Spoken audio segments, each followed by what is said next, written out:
Olá, hoje o nosso bate-papo vai falar sobre como a pessoa pode se conhecer através de uma avaliação neuropsicológica, e para isso nós vamos chamar Edith para falar sobre esse tema. Tudo bem, Edith? Como vai?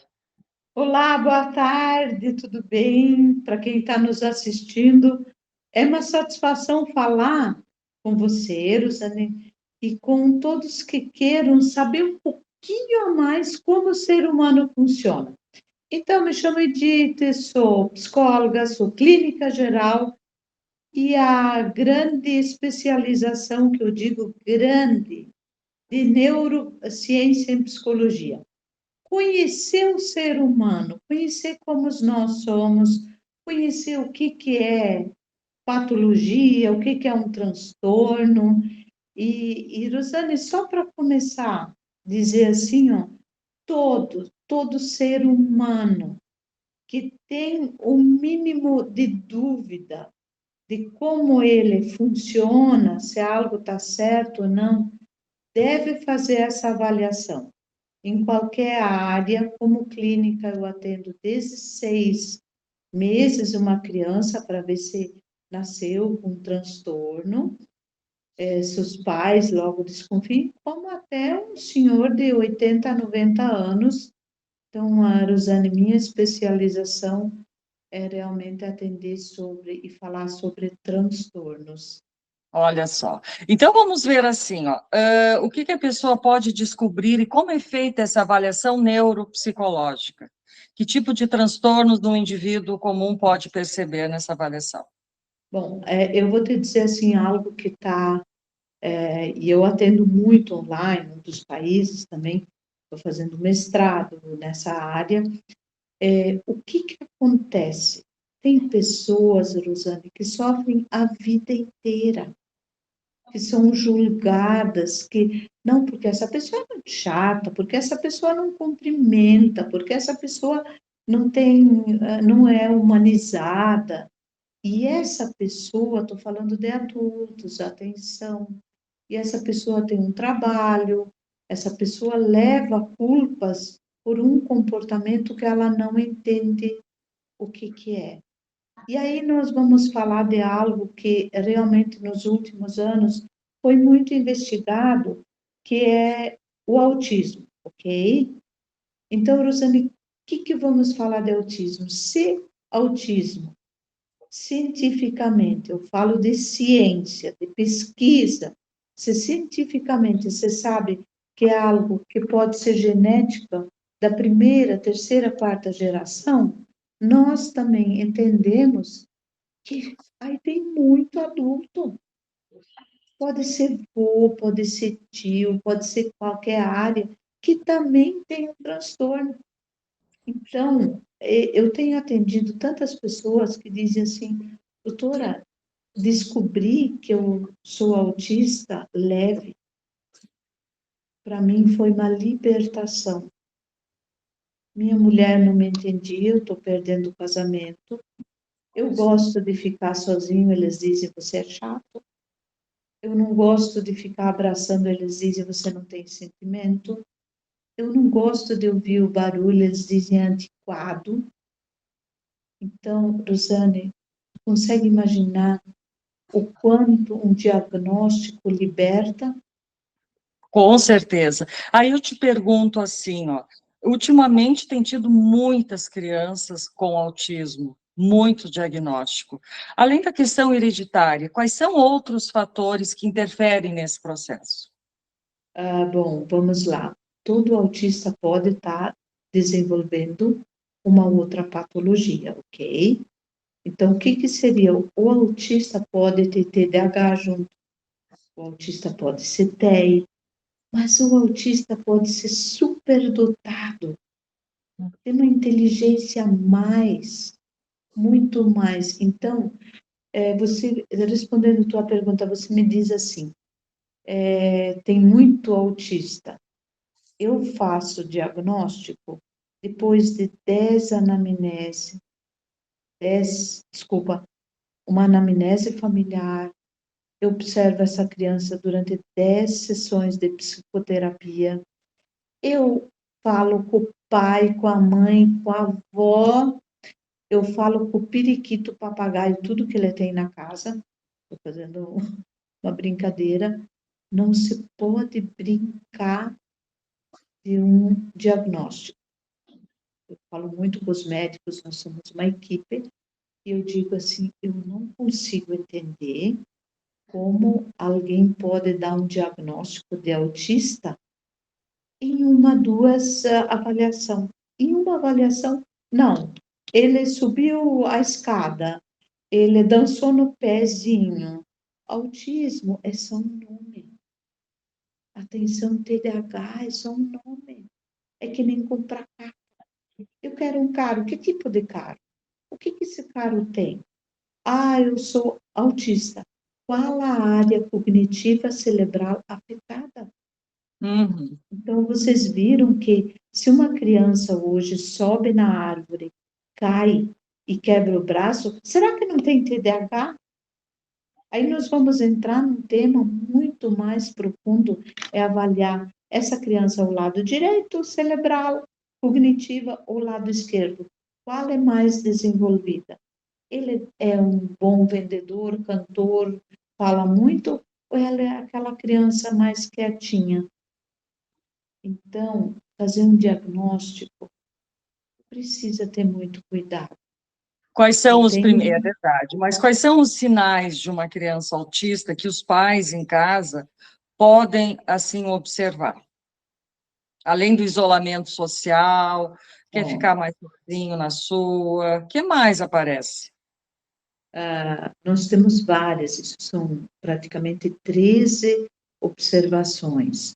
Assim, ó, ele não gosta de falar muito, ele não gosta, uma dessas que eu vou falar pode ser uma característica, isso não quer dizer que tem que ter 13. Então, ele não é antissocial, é o mais forte, é o que a gente mais avalia.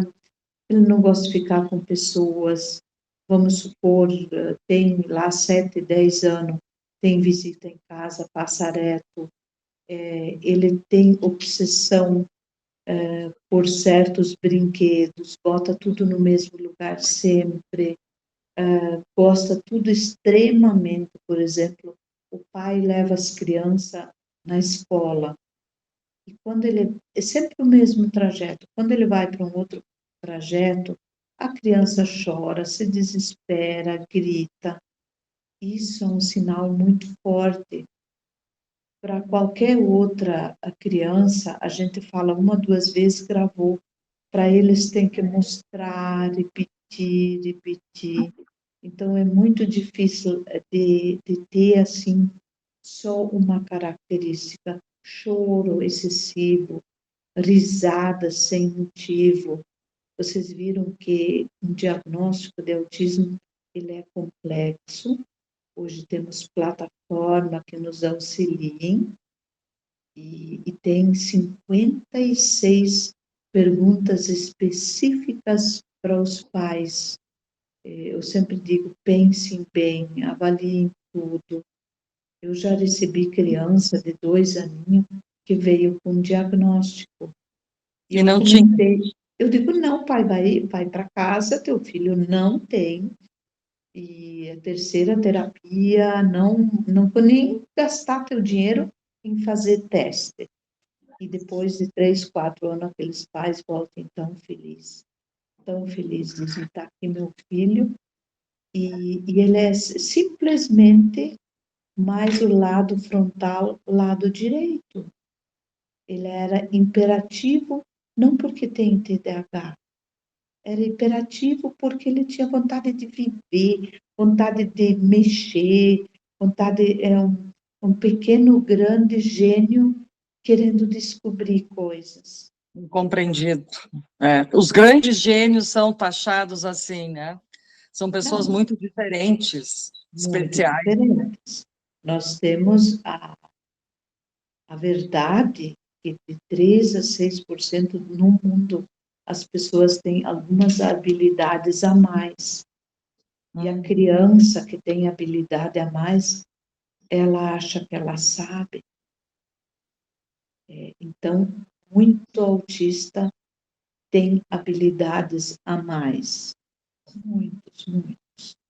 Mas eles carregam uma culpa muito grande quando não sabem, quando O não sabem por diagnóstico. Eles precisam ser isso. rotulados de alguma coisa, até para ter um entendimento, até para fazer o tratamento. E quando esses pais recebem esse diagnóstico, como é que eles lidam com esse filho autista? Ó, Qual o tratamento que existe para essas crianças?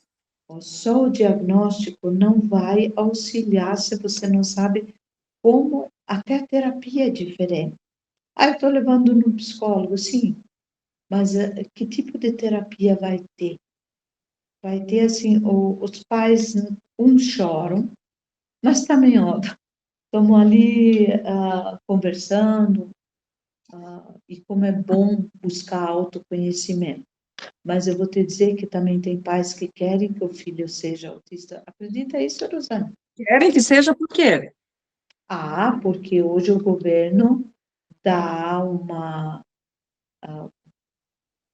a mãe que é concursada, ela só trabalha meio-dia e ganha Ah, pelo eu dia inteiro. não sabia disso. Ah, é uma lei Sim. nova, então, agora. Não, essa lei já existe há muito tempo. Tá? Há Hum, muito tempo. Então, assim, ó, nessa área, a gente entra numa outra vertente que se chama personalidade, tá? hum, Então, isso é um tema que dá para falar uma hora e ainda falta espaço. Falar sobre personalidade. Então, o autista não é doença, ok? Se ele não for, mesmo o autista severo, ele pode ter habilidades muito acima da média. Então, nós não podemos, por isso, essa lei maravilhosa de não excluir da sociedade. Então, de claro que frequentar a tem. escola igual com outros colegas, tudo normal. Seria isso? Sim, Ou... sim, Uhum, sim. Mas voltando ao início da conversa do adulto. O adulto se descobrir é uma libertação para toda a família. E muitas vezes traz muita dor para as mães que dizem como eu não vi. E eu uhum, sempre repito, eu tenho certeza que toda mãe e todo pai fazem pelo que eles têm conhecimento. uhum. Então, assim, ó, a gente nunca pode se culpar algo que não se sabe. É, sim, Então, com certeza. É. para você, pai e mãe, que descobrir mais tarde, fique muito em paz. Isso não vai, às vezes, até eu digo, se você tivesse esse conhecimento antes, de repente ia fazer todos os laudos, ia tratar ele diferente e ele não seria tão bem desenvolvido quanto ele está, porque você tratou totalmente, ele é normal. Ok? Então, a gente tem assim bem, mas a procura é muito grande, a satisfação de descobrir é muito grande, muda a vida só para melhor. As pessoas ao redor respeitem o indivíduo, o sujeito que tem. E mesmo esses dias eu fiz uma avaliação no bancário, gerente de banco, e ele tem 47 anos. E ele comentou, ele disse, doutora Edith, eu me libertei, eu não vou mais achar que eu era aquele cara indesejado. Então, isso é importante. E na idade adulta, como trabalhar o autismo? Como que é feito esse... Ele se libertou, tá? Ele sabe o que ele tem, mas e aí? Bom, o primeiro sentimento que destrói o ser humano é a culpa. Então, só em não sentir mais culpa já é o primeiro passo fantástico. Então, aí depois vem esse processo de aceitação também, aceitação de entender os outros, ok? Não transformar esse autismo numa bengala, mas sim numa escada que dá para subir. não ficar parado numa escada e achando culpados. Então, aí é um processo de terapia cognitiva, onde a gente fala com a família, e com isso se salva famílias. A mulher Uhum. entende melhor o marido, o marido vai entender quando a mulher não quer sair, quando ele quer ir numa festa ou viajar, olha, não estou com vontade, ela não quer sair, não porque ela não quer, porque é a característica deles. Uhum. Então, isso muda o contexto familiar. Muito bom, acho que a gente pegou lá da infância até a idade adulta, né? De que mais tu acha importante falar sobre o autismo, que tu não abordou ainda? O autismo realmente é um diagnóstico necessário. Se você tem dúvida, depois até vou deixar meu fone e dizer para todos, Rosane, que a partir de abril vou ter rede social para falar a vida como ela é, falar de ciência e falar de como a vida funciona, tá? Então, uma coisa muito simples, muito direto, sem muitas palavras que ninguém nem entende o que é. Então, o que eu acho necessário? É a pessoa ter um olhar diferente para o filho, principalmente os pais, a mulher, o marido, o gestor de uma empresa. Não demita um cara porque ele não cumprimenta ninguém. Se ele for um bom funcionário, você é capaz de ter um gênio dentro da tua empresa e você não explora, porque ele é antipático, porque ele não vai vir, ele nunca vai ser o extraordinário vendedor, mas ele pode ser o extraordinário técnico em várias áreas. Então, esse é o que eu gostaria de deixar bem registrado, Rosane. Assim, ó, autoconhecimento. Quando você busca autoconhecimento, como o ser humano funciona, que são etapas, até 7 anos, até 14, até 21, até 28, a cada 7 anos nós mudamos. O ser humano muda. Vou fazer um comentário, e isso é muito fácil de mostrar essa realidade. Quem já olhou para uma pessoa e disse assim, meu Deus, os anos passaram e não ficou velha? Não, está o mesmo. Quando passa, às vezes, os 7, 8 anos, a idade cíclica do ser humano, eles olham assim e dizem, meu Deus, envelheceu demais. Então, isso é uma fase, a vida. E para esses diagnósticos, como nós estamos falando, qualquer fase é importante se conhecer. TDAH, um assunto que nós falamos antes, Rosane, é a mesma coisa, ele pode não ter problema no aprendizado, mas ter um problema gravíssimo na atenção. Então, o CID-5, CID-11, trouxe todas essas novidades depois de muitos anos no mundo inteiro, para ter mais conhecimento e não ter falhas no diagnóstico. Mas assim, Edith, eu quero te agradecer muito por vir aqui. Eu sei que tu tem tempo, pouco tempo, mas de qualquer maneira tu ajudou, tu deu uma ideia para esses pais de como assim observar essa criança, quais os sinais, e aí levar para fazer uma boa avaliação, como tu diz, que isso é super importante para não ficar lá com o diagnóstico errado. Então, essa é a primeira coisa que tem que ser feita. E depois não julgar essa criança ou esse adulto quando ele se sentir diferente dos outros, e sim também receber uma avaliação para poder, como tu disse, se libertar e ser um ser humano feliz. A ideia do ser humano, Rosane, é essa que tu falou agora. Sabedoria pura, a gente ser feliz com o que é, ser feliz com o que tem. Não interessa se você tem muito ou pouco. Ser feliz. Se contentar com o que tem e ser feliz não quer dizer que tu não pode sonhar. Que tu não pode sonhar com muito. sou feliz com o que eu tenho agora, mas eu posso sonhar muito que eu vou ter. Na área de diagnósticos, é realmente olhar para qualquer ser humano que tem um transtorno, uma patologia, e a gente ver o que pode se fazer nessa área para satisfazer aquela pessoa. Então, muitas pessoas têm transtorno e não têm esse auxílio. O que tu gosta? Para que você é bom? São temas que um vai levando o outro.